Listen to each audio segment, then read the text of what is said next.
तुमका पोयम नहीं पता। अबे एक कत्ती बार बताई। अबे जितनी बार पूछी बुत्ती बार। यारी का समझाओ।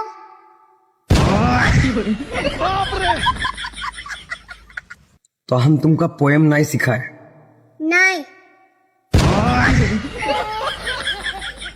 और जो कल सिखा रहे वो वह भूल गए।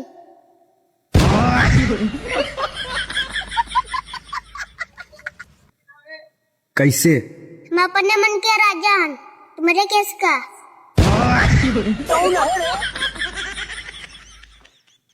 और हम चूतिया।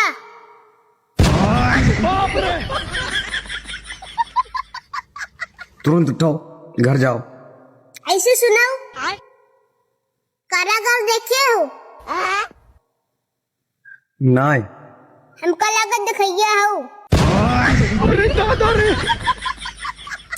तुम लोग देख रहे हो कि बदतमीजी?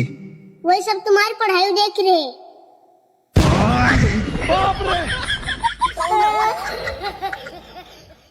जाओ, आज से स्कूल बंद। रुको।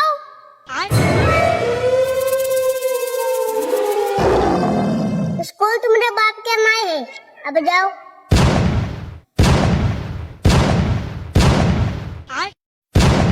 क्या?